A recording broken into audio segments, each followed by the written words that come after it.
Welcome back. This time we're talking about the Legend of Tarzan. First off, I want to apologize for how late this video is, but I've been pretty sick this week and I really didn't feel like having to cut around a bunch of coughs and sneezes. Now, as for the movie, it's directed by David Yates and stars Alexander Skarsgård as Tarzan and Margo Robbie as Jane. And I have to say, it's actually a lot of fun. This is a really good, solid summer popcorn movie.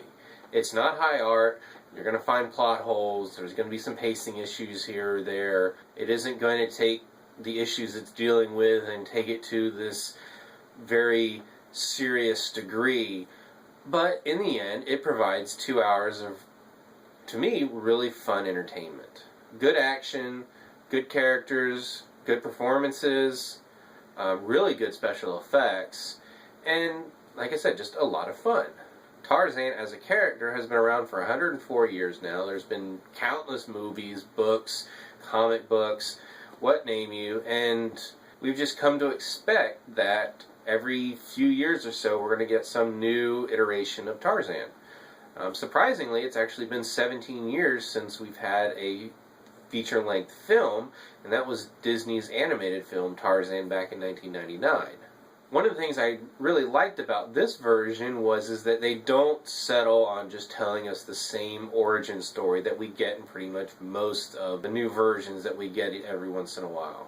We do get his backstory, but it's told in flashbacks, because this story is set after he's met Jane, they've gotten married, and he's moved back to London and is living in his family estate. And they tie in some real-world historical points into this, namely King Leopold of Belgium's reign over the Congo. And Tarzan, who goes by John now, is invited to return to the Congo and see the land that he grew up in. And this is an offer he turns down, but then he's approached by this American adventurer, I guess you could call him, played by Samuel L. Jackson, who tells him that there are rumors coming out of the Congo of very bad things happening, how the Belgians are just subjugating the people, bringing back slavery, essentially, to pretty much make as much money as they can out of the land. And this spurs him to finally agree to go back and investigate just what's going on.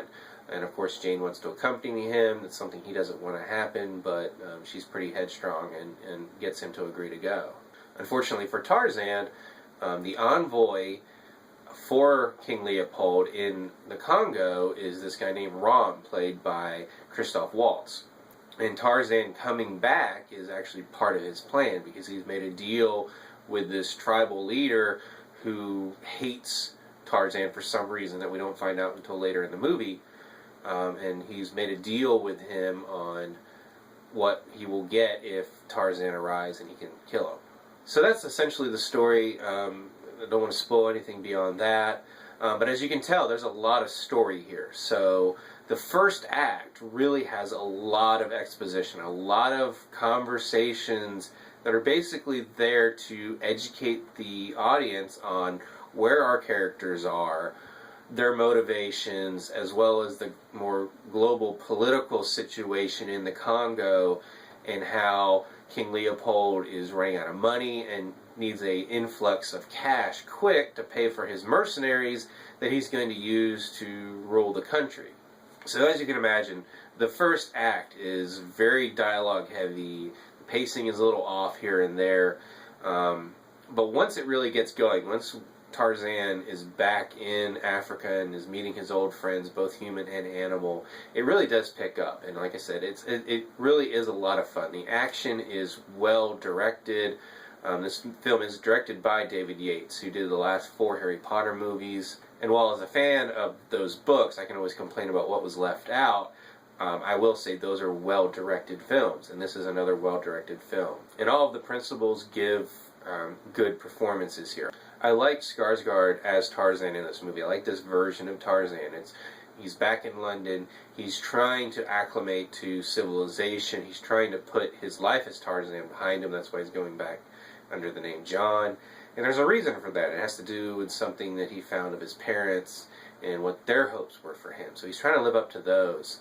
And there's kind of this, internal conflict that's going on. But at the same time, when he needs to be Tarzan, he's not being reticent about it. He's not like, oh, I can't be Tarzan, which would have made his character, whiny. And there's been roles like that where people are just dead set against accepting who they are, and it ruins movies, and that we didn't have that in that case.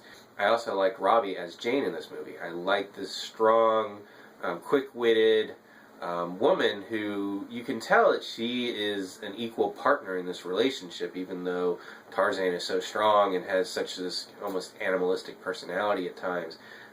She enjoys that, and you can tell that. And there's a really good chemistry between the two, both the actors and the characters, that sell the emotional content of this movie. And then Samuel L. Jackson, he kind of plays a little against type here, and provides a lot of good comic relief for the film. I enjoyed his character as well. I do have to also mention the special effects. As I said before, they're very good.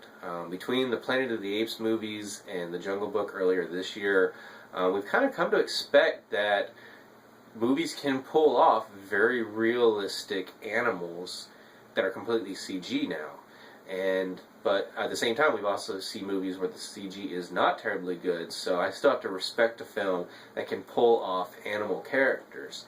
And although Tarzan's growing up in the jungle is more done through flashbacks, the fact that these animals that he's interacting with, both as a child and then later as an adult, look totally real and feel part of this world, is essential for this movie to work, and the special effects are amazing in this. So I've heaped a lot of praise on this movie, but at the end of the day, this is a Tarzan movie. It is pulp entertainment. That's what the books were originally written for. That's what this movie was made for.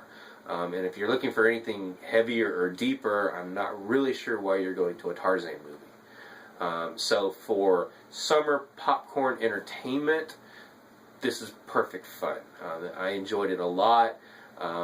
And I'm not saying it's easy to pull off. As Independence Day Resurgence proved, you can go for popcorn entertainment and completely crash and burn. In this case, I thought they stuck the landing. I enjoyed it. It's just a lot of fun. So let me wrap it up there. If you've seen this movie, let me know what you thought in the comments below, as well as what's your favorite Tarzan movie. As always, you can subscribe to my channel, check out some of my other reviews, and until next time, I'll see you at the movies.